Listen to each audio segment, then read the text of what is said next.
รื่องใครมีปัญหาบ้างครับเดี๋ยวก็รีสตาร์ทแฟคทอรี่แล้วก็ยังไม่หายก็เรียกได้ว่าการแฟลชลอม Android หรือ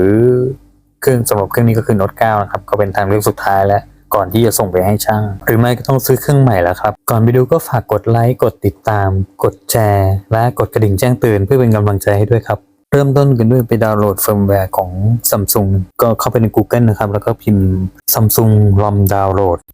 สำหรับเว็บไซต์ที่ใช้ในการดาวน์โหลดครั้งนี้ก็เป็นเว็บนี้นะครับแต่ก่อนจะดาวน์โหลดได้ก็ต้องไป Register ให้เสร็จเรียบร้อยก่อนนะครับเมื่อ Register เสร็จแล้วก็ล็อกอินเข้าไปเลยฮะหลังจากล็อกอินแล้วถ้าหาหน้านี้ไม่เจอนะครับก็ให้กดคำว่า firmware หลังจากนั้นให้กดดาวน์โหลด firmware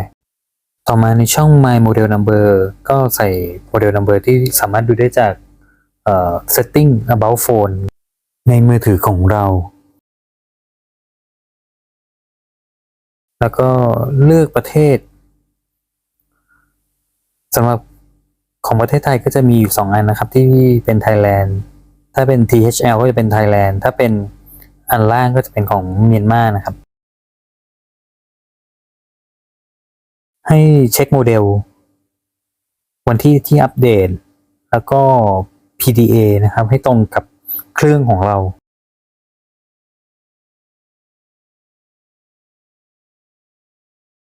เมื่อเสร็จเรียบร้อยแล้วก็ให้กดดาวน์โหลดได้เลย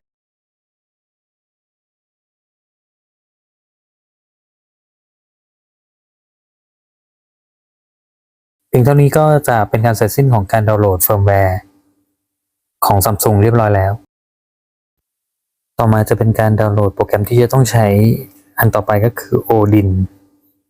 ให้เข้า Google แล้วพิมพ์ Odin ดาวน์โหลดนะครับใน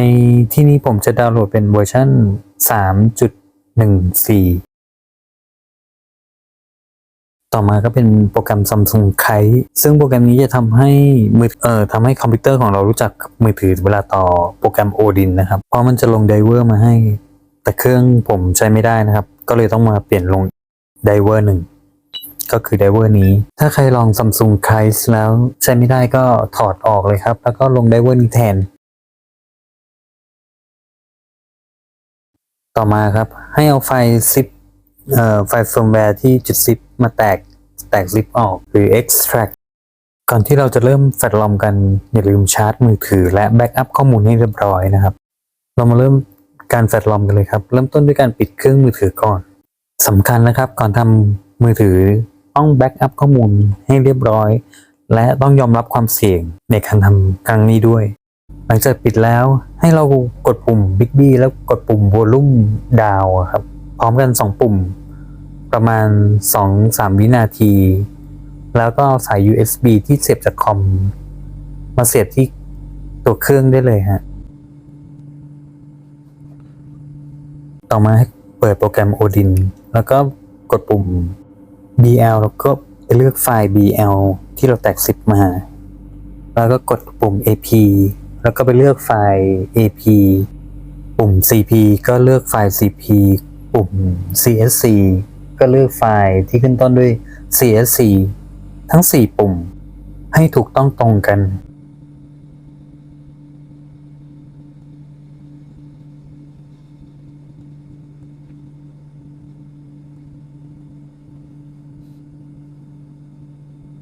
หลังจากนั้นให้กดปุ่ม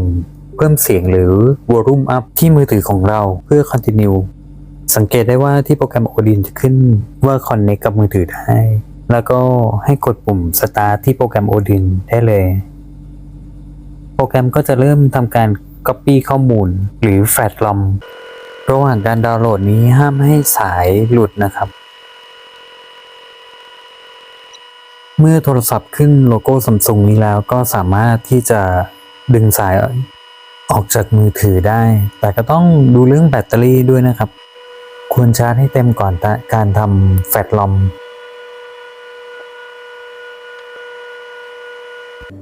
ขอบคุณที่กดไลค์กด Subscribe กดกระดิ่งแจ้งเตือนและกดแชร์เพื่อให้ความรู้นี้กับคนที่คุณรัก